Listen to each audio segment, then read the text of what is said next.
प्यारे विद्यार्थियों, आज हम संसद के बारे में आगे बात करते हैं। सबसे पहले बात करते हैं उनके पीठासीन अधिकारी संसद के कौन कौन से होते हैं। लोकसभा में जो पीठासीन अधिकारी होते हैं वह लोकसभा का अध्यक्ष, जिसे हम स्पीकर कहते हैं, और उपाध्यक्ष होता है वह पीठासीन अधिकारी होता है। आ, अध्यक्ष, लोकसभा का अध्यक्ष या स्पीकर एक बड़ा महत्वपूर्ण पद है।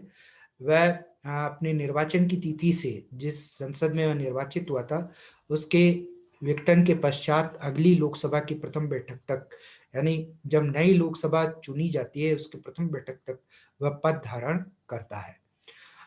जब लोकसभा का स्पीकर या अध्यक्ष सभा की बैठक से अनुपस्थित होता है तो उपाध्यक्ष उसकी जगह लोकसभा अध्यक्ष का कार्य करता है या लोकसभा में पीठासीन होता है। पीठ यानी जो कुर्सी है, चेयर है, उस पर आसीन होता है।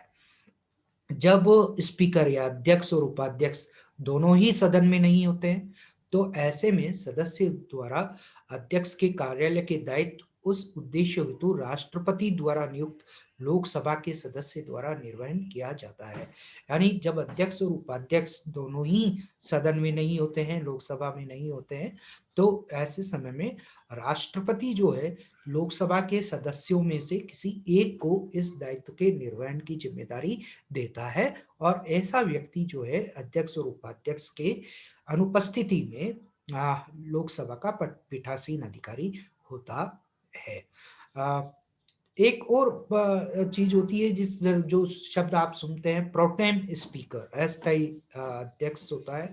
अस्थायी अध्यक्ष जो है वो पहली बैठक के लिए ही होता है, और अमूमन अस्थायी अध्यक्ष लोकसभा का वरिष्ठतम सदस्य होता है, और उसका कार्य यह होता है कि जब नए चुनाव होते हैं और नए चुनाव की जब पहली बैठक होती है तो अस्थायी अध्यक्ष बनाया जाता है। और ये जो अस्थायी अध्यक्ष, जिसे हम प्रोटेम स्पीकर कहते हैं, वो प्रोटेम स्पीकर बेसिकली जो नए सदस्य चुन करके आते हैं उनको शपथ ग्रहण कराता है, उनको सदस्यता ग्रहण कराता है। यही उसका मूल काम होता है। जैसे आप अगर भारत की संविधान सभा की हम बात करें, जो आजादी से जब नए चुनाव हुए 1952 में, उससे पहले संविधान सभा ही संसद का काम कर रही थी। तो जब संविधान सभा गठित हुई 1946 में, तो संविधान सभा की जो पहली बैठक हुई 9 दिसंबर 1946 को, तो उन्होंने अपने वरिष्ठतम सदस्य सच्चिदानंद सिन्हा को संविधान सभा का अस्थायी अध्यक्ष चुना। तो ये अस्थायी, उन्होंने क्या किया कि संविधान सभा के जितने सदस्य चुन करके आए थे उनको शपथ दिलाई, उनको सदस्यता ग्रहण कराई, और उसके बाद जो है 11 दिसंबर को जो है अगले दिन राजेंद्र प्रसाद को, 11 दिसंबर को डॉक्टर राजेंद्र प्रसाद को संविधान सभा का स्थायी अध्यक्ष चुना गया। तो प्रोटेम स्पीकर जो है वो है अस्थायी अध्यक्ष, और एक होता है अध्यक्ष स्पीकर। तो स्पीकर का जो पद है वो बड़ा महत्वपूर्ण होता है। स्पीकर के अलावा एक उपाध्यक्ष होता है, और ये अध्यक्ष की अनुपस्थिति में या स्पीकर की अनुपस्थिति में उपाध्यक्ष काम करता है, और दोनों ही उपस्थित नहीं होते हैं तब राष्ट्रपति लोकसभा में से ही किसी सदस्य को इस दायित्व के लिए मनोनीत करता है। लोकसभा के प्रक्रिया और कार्य संचालन संबंधी कुछ जो नियम बने हुए हैं, उन नियमों में यह उपबंध किया गया है कि सभा के आरंभ में अथवा समय समय पर जैसा भी मामला हो, अध्यक्ष सदस्यों के बीच 10 सभापतियों से अनधिक एक तालिका नाम निर्दिष्ट करेगा, जिसमें से कोई एक अध्यक्ष और उपाध्यक्ष की अनुपस्थिति में अध्यक्ष अथवा उसकी अनुपस्थिति में उपाध्यक्ष द्वारा अनुरोध किए जाने पर सभा की अध्यक्षता करेगा। ये लोकसभा की प्रक्रिया संबंधी नियमों में ये भी बात है कि जब कि जो अध्यक्ष होता है वो 10, अधिकतम 10 सदस्य, 10 से कम हो सकते हैं, 10 से ज्यादा सदस्य नहीं होंगे, 10 सदस्यों की एक लिस्ट बनाता है, और उन लिस्ट में से अध्यक्ष के कहने पर, या अध्यक्ष नहीं है उपाध्यक्ष पीठासीन है, तो उसकी अनुपस्थिति में उसके अनुरोध करने पर वो सभा की अध्यक्षता करते हैं। इस बात को बड़े इजी वे में यूं समझ लीजिए कि मान लीजिए सभा तो पूरे दिन भर कार्यवाही चल रही है, तो एक व्यक्ति जो अध्यक्ष है वो दिन भर तो नहीं बैठा रह सकता है, तो वो या तो उपाध्यक्ष को इनवाइट करेगा, मान लो लेकिन उस दिन उपाध्यक्ष भी नहीं है सदन में, या केवल उपाध्यक्ष ही है, तो वो दिन भर नहीं बैठा रह सकता है। वो मान लो पानी पीने के लिए बाहर जाना है उसे, तो या किसी और कार्य से कारण से अगर उसे अपनी सीट से उठ करके जाना है, ये सदन की कार्यवाही तो चलती रहेगी। तो ऐसी स्थिति में पद तो वो जो चेयर है वो खाली नहीं रह सकती, उस पर किसी को बैठना होगा। तो वो कौन बैठेगा? तो उसके लिए क्या किया जाता है कि 10 सदस्य, अधिकतम 10 सदस्यों की एक लिस्ट अध्यक्ष बनाता है, स्पीकर बनाता है, और उन 10 में से ही जिसको अनुरोध किया जाता है अध्यक्ष या उपाध्यक्ष के द्वारा, वो उनके द्वारा सीट छोड़ने पर उतनी, मान लो 10 मिनट के लिए, 15 मिनट के लिए वो सीट पर के आकर के बैठता है। लोकसभा अध्यक्ष जो है उसकी पावर्स, बहुत सारी पावर्स है। एक तो वो जो दोनों सदनों का संयुक्त अधिवेशन होता है, संयुक्त बैठक होती है, उसकी अध्यक्षता लोकसभा का स्पीकर करता है। ये बड़ी इंपॉर्टेंट बात है, सामान्य ज्ञान के तौर पर भी आपको कई बार पूछा जाता है, कई परीक्षाओं में पूछा जाता है कि जब राज्यसभा और लोकसभा दोनों की संयुक्त बैठक होती है, तो उस संयुक्त बैठक की अध्यक्षता हमेशा लोकसभा का स्पीकर करेगा, भले ही उस संयुक्त अधिवेशन में राष्ट्रपति मौजूद हो, उपराष्ट्रपति मौजूद हो। इन दोनों के मौजूद रहते हुए भी उसकी अध्यक्षता जो है वह लोकसभा का स्पीकर ही करता है। दूसरी इंपॉर्टेंट पावर स्पीकर के पास यह होती है कि जब लोकसभा में किसी बिल पर या किसी बात पर वोटिंग होती है, मत विभाजन होता है, और उस मत विभाजन में मतों की संख्या अगर बराबर आ जाए, तो अध्यक्ष का जो पद होता है, अध्यक्ष का जो मत होता है वह निर्णायक मत होता है। और वह केवल उसी सूरत में मत देगा जब बराबर वोट आ जाएंगे, और उसका जो मत होगा वो निर्णायक मत होगा।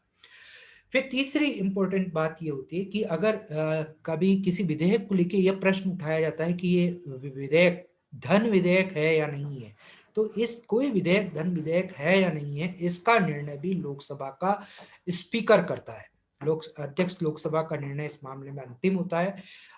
यदि संविधान के अनुच्छेद 110 के अंतर्गत स्पीकर ये पाता है कि कोई विधेयक धन विधेयक है, तो वह स्पीकर या अध्यक्ष इस विधेयक के अंत में इस आशय का प्रमाण पत्र पृष्ठांकित करता है, यानी उसके पीछे, उस बिल के पीछे अपना एक प्रमाण पत्र लगाता है, अपना एक सर्टिफिकेट लगाता है स्पीकर, कि अमुक विधेयक जो है वो धन विधेयक है।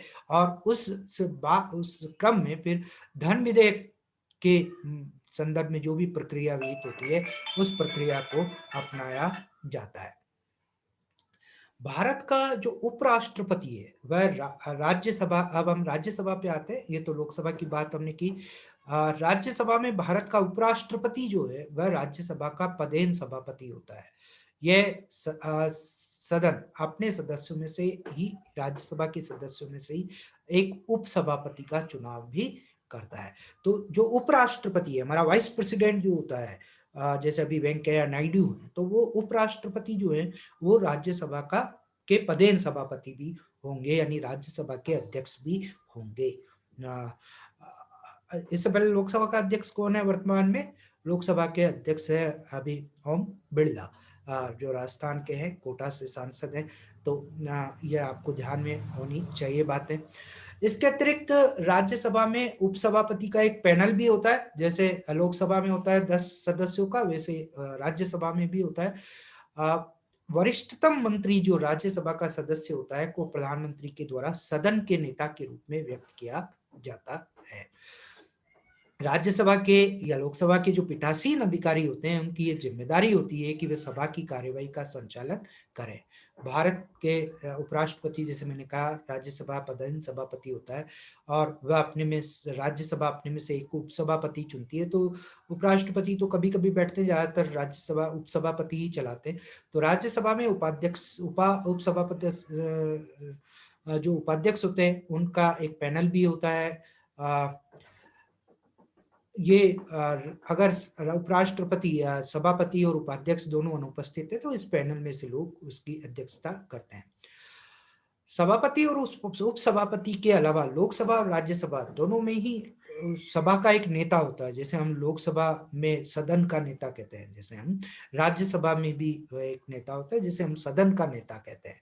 ये सदन का जो नेता होता है वो एक ऐसा अधिकारी है जो सभा के कुशल और सुचारू संचालन में महत्वपूर्ण भूमिका निभाता है। लोकसभा और राज्यसभा में सभा का नेता या सदन का जो नेता है वो सामान्यतया प्रधानमंत्री होता है, यदि वह उसका सदस्य है। अगर प्रधानमंत्री लोकसभा का सदस्य है तो वो लोकसभा का नेता होगा, अगर वह राज्यसभा का सदस्य है तो वो राज्यसभा का नेता होगा।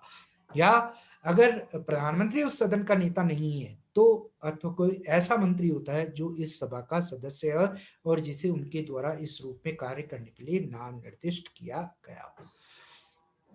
इस सदन के नेता का प्राथमिक उत्तरदायित्व सभा में सौहार्दपूर्ण और सार्थक वाद विवाद के लिए सभी सभा के सभी वर्गों या सभी दलों के लोगों के बीच में समन्वय बनाए रखना है। इस प्रयोजनार्थ न केवल सरकार के बल्कि विपक्ष, मंत्रियों और पीठासीन अधिकारियों के भी निकट संपर्क में रहता है। वह सभा कक्ष में सभापीठ का दाईं ओर पहली पंक्ति में पहली सीट पर बैठता है ताकि वह परामर्श हेतु पीठासीन अधिकारी को सहज उपलब्ध रहे। नियमों के तहत राष्ट्र सभापति द्वारा सभा में सरकारी कार्यकारी का कार्य की व्यवस्था, अ, जो स्पीकर है वह सभा में सरकारी कार्य की व्यवस्था, राष्ट्रपति के अभिभाषण पर चर्चा हेतु दिनों के आवंटन तथा समय का आवंटन जो स्पीकर होते हैं इनके काम होते हैं। शुक्रवार के अलावा किसी अन्य दिन को गैर सरकारी सदस्यों के कार्य, अनियत दिन वाले प्रस्तावों पर चर्चा, अल्पकालिक चर्चा और किसी धन विधेयक पर विचार एवं उसे वापस किए जाने के संबंध में सदन के नेता से परामर्श करके निर्णय लेता है।